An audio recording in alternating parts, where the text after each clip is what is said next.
Luiz Bernardo Roana nasceu em 1942 e cresceu em Moamba.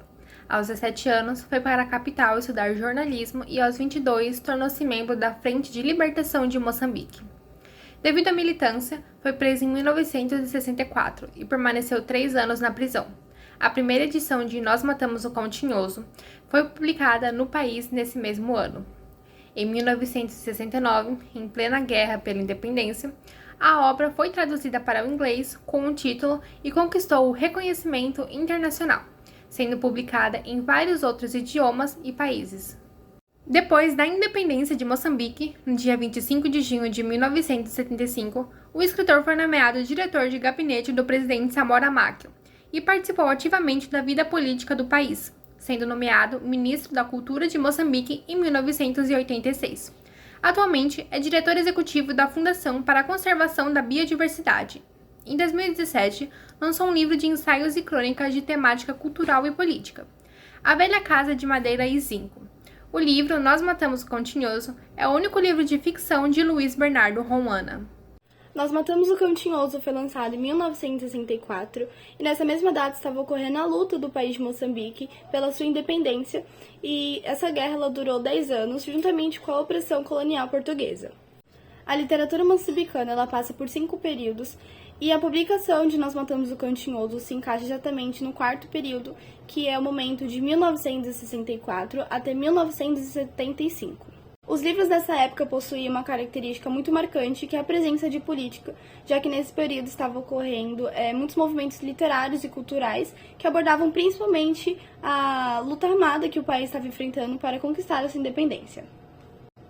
Em um trabalho feito pela estudante Gabriela Alves, que é uma aluna da Universidade Estadual de Parnaíba, ela cita que existe uma relação da realidade do povo de Moçambique daquela época com situações que ocorriam dentro do livro.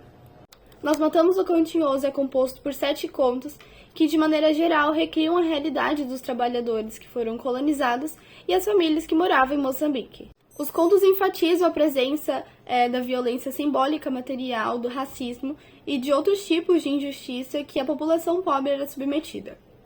Essa obra trata-se de um conjunto de contos escritos no início da década de 1960, quando Moçambique ainda era uma colônia portuguesa.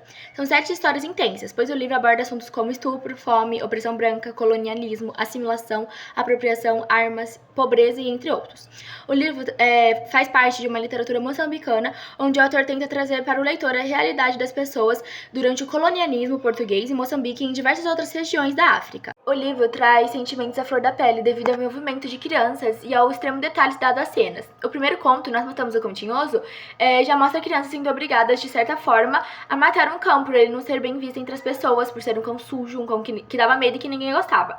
Dentre essas crianças, um menino e uma menina não estavam contentes com essa decisão, de matar o cachorro e ficaram com dó dele.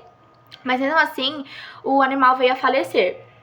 O grupo compreendeu que a história envolve diversas reflexões sobre as decisões que tomamos e as consequências emocionais dessas decisões.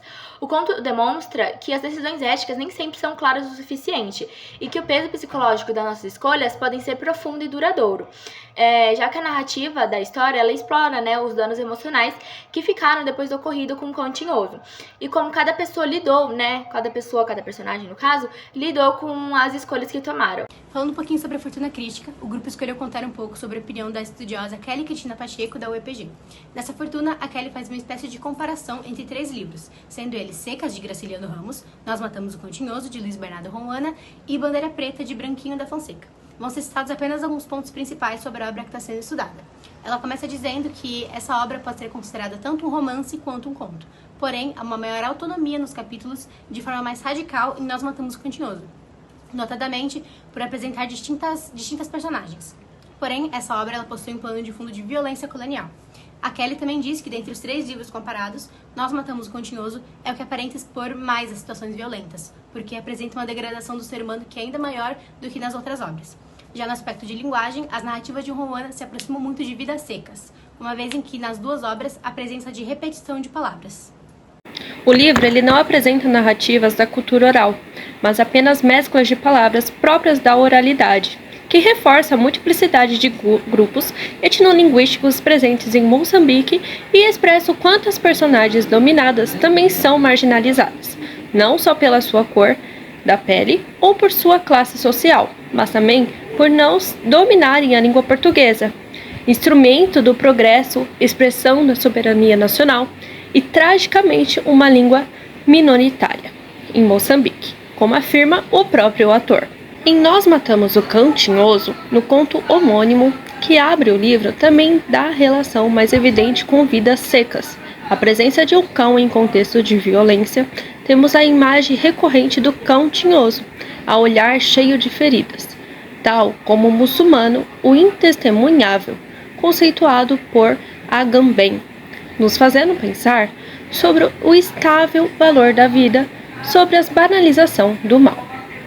Essa foi a nossa apresentação sobre o livro Nós Matamos o Cão Tinhoso e agradecemos a atenção de todos.